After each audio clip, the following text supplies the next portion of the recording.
नमस्कार, capital TV Bihar देख रहे हैं आप। मैं हूं आपके साथ हर्ष भारद्वाज। 5 के पंच में आपका बहुत बहुत स्वागत है, जिसमें एक एक करके 5 बड़ी खबरें आज हम आपको दिखाएंगे। मैं आपको बताऊंगा कि लालू और राबड़ी के Z+ सुरक्षा हटाए जाने पर क्यों मचा है बवाल। मैं आपको बताऊंगा पटना के कोचिंग माफिया फैजल खान से जुड़ी लेटेस्ट खबर। आज मैं आपको बताऊंगी चिराग पासवान ने MLC चुनाव के लिए घोषित किए उम्मीदवारों के नाम। मैं आपको बताऊंगी जन स्वराज के संस्थापक प्रशांत किशोर ने बिहार में ऐसा क्या कुछ कह दिया जिसकी वजह से बिहार की सियासत बुरी तरीके से गर्मा गई। मैं आपको बताऊंगा कि आखिर कैसे बिहार के वैभव ने भारतीय क्रिकेट टीम में अपनी जगह बना ही ली।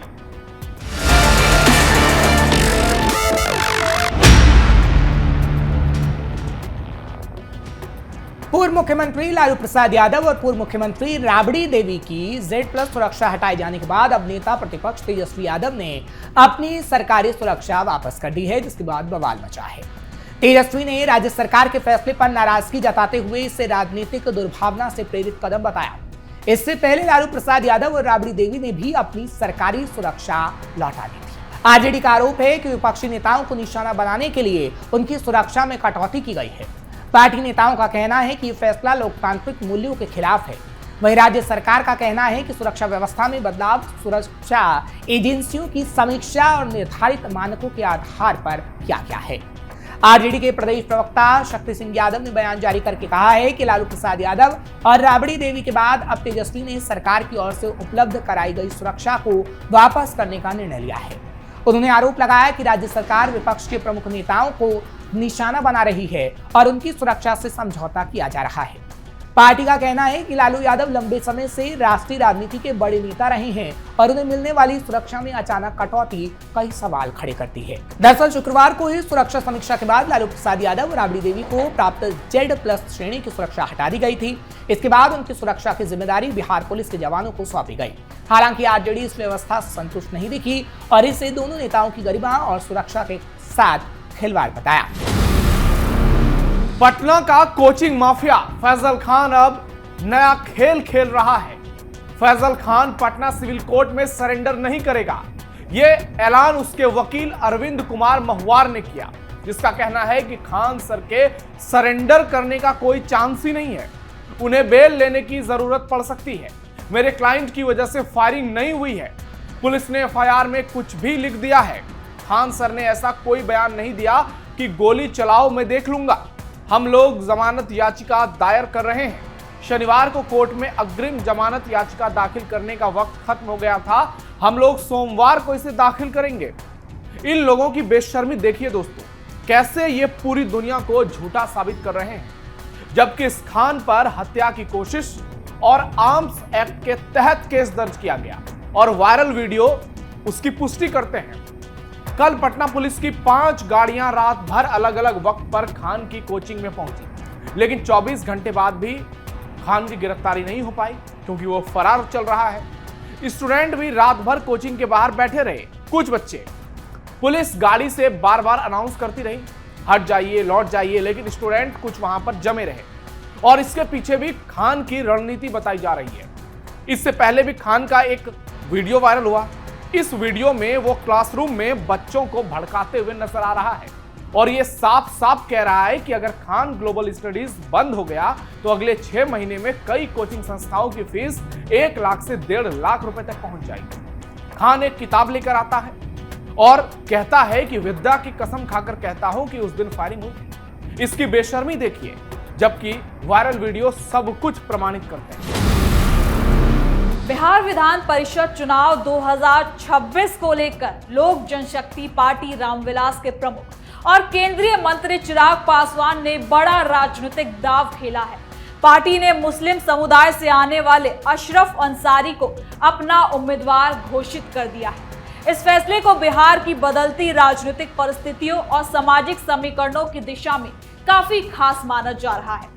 अशरफ अंसारी को उम्मीदवार बनाकर चिराग पासवान ने ये संदेश देने की कोशिश की है कि उनकी पार्टी केवल एक वर्ग तक सीमित नहीं है, बल्कि सभी समुदायों को मौके देने के पक्ष में है। राजनीतिक जानकारों का मानना है कि ये कदम आने वाले चुनावों से पहले मुस्लिम मतदाताओं तक पहुंच बनाने की रणनीति का हिस्सा हो सकता है। एमएलसी चुनाव में एनडीए के भीतर सीटों के बंटवारे के तहत एलजेपी रामविलास को एक सीट मिली है। इस सीट के लिए कई नामों की चर्चा थी, लेकिन आखिर में पार्टी नेतृत्व ने अशरफ अंसारी पर भरोसा जताया है। इससे पहले सीमांत मृणाल और हुलास पांडे जैसे नेताओं के नाम भी संभावित उम्मीदवारों की लिस्ट में शामिल बताए जा रहे हैं। बिहार में एमएलसी चुनाव को लेकर सभी दल सामाजिक और जातीय संतुलन साधने की कोशिश कर रहे हैं। ऐसे में अशरफ अंसारी का उम्मीदवार बनना न केवल लोजपा के लिए बल्कि पूरे एनडीए के लिए भी काफी ज्यादा महत्वपूर्ण हो जाता है। अब देखना होगा कि चिराग पासवान का ये दाव चुनावी राजनीति में कितना असर दिखाता है। खबरों में अब बात करते हैं गोपालगंज की, उस जनसभा की जहां जन स्वराज के संस्थापक प्रशांत किशोर ने बिहार की सियासत में बेवजह आग लगाने की कोशिश की है। प्रशांत किशोर ने मुख्यमंत्री सम्राट चौधरी और आरजेडी नेता तेजस्वी यादव दोनों पर बिना किसी ठोस आधार के तीखा हमला बोला। उन्होंने बिहार की जनता को ही गमछा और जाति का गुलाम बताकर पूरी जनता का अपमान किया। उन्होंने कहा कि लोग लाल गमछा और हरा गमछा देखकर वोट देते हैं, अरवा उसना चावल के लिए वोट देते हैं, तो अब चावल खाइए। ये बयान न सिर्फ असंसदीय है बल्कि बिहार की जनता की भावनाओं के साथ खिलवाड़ है। प्रशांत किशोर ने मुख्यमंत्री सम्राट चौधरी पर व्यक्तिगत हमला करते हुए कहा कि उन्हें विषय, भाषा और व्याकरण की जानकारी नहीं है। ये बयान बेहद घटिया और अशोभनीय है। एक मुख्यमंत्री का सम्मान करना हर बिहारी की जिम्मेदारी है। प्रशांत किशोर खुद को बिहार का मसीहा बताते हैं, लेकिन असलियत ये है कि वो हर बार नई नई सियासी चाल चलकर सुर्खियां बटोरना चाहते हैं। उन्होंने परिवारवाद का मुद्दा उठाया, लेकिन खुद अपनी जन स्वराज पार्टी में क्या हो रहा है इस पर चुप्पी साधे हुए हैं। 3 साल से बिहार घूम रहे हैं, लेकिन जनता के बीच कोई खास असर नहीं बना पाए हैं। अब जब चुनाव नजदीक आ रहे हैं तो पुरानी तर्ज पर नेता विरोधी बयानबाजी शुरू कर दी है। प्रशांत किशोर ने मुजफ्फरपुर हादसे और पलायन जैसे मुद्दों को उठाया, लेकिन खुद इन समस्याओं का समाधान क्या है वो कभी नहीं बताया। वो सिर्फ आरोप लगाते हैं, लेकिन कोई ठोस योजना या विजन पेश नहीं करते हैं। बिहार में एनडीए सरकार विकास के काम कर रही है। सड़कें, बिजली, शिक्षा और स्वास्थ्य पर काम हो रहा है, लेकिन प्रशांत किशोर इन कामों को नजरअंदाज करके सिर्फ और सिर्फ नकारात्मक बयानबाजी पर उतर आए हैं। प्रशांत किशोर का ये बयान बिहार की जनता को जाति और प्रतीक के नाम पर बांटने की कोशिश है। वो खुद को ऊपर दिखाने के लिए पूरे बिहार की जनता को गवार और अंधभक्त बताने में बाज नहीं आ रहे। हालांकि बिहार की जनता बहुत समझदार है। वो गमछा देखकर नहीं, विकास और भविष्य देखकर वोट करती है।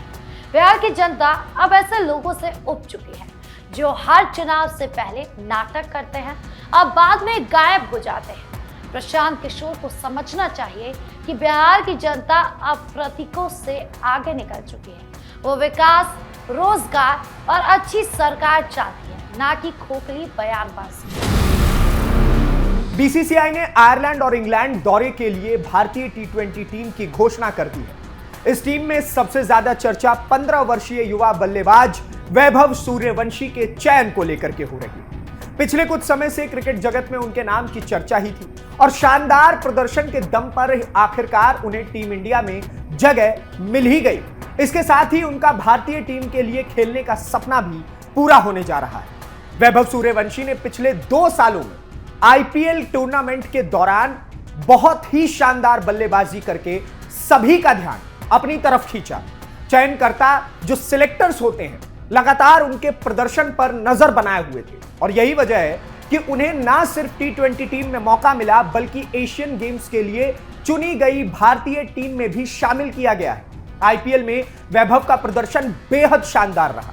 पिछले सीजन उन्होंने अपना आईपीएल डेब्यू किया था और 7 मैचों में 252 रन बनाए थे। वहीं आईपीएल 2026 में उन्होंने बल्लेबाजी का नया स्तर दिखाया।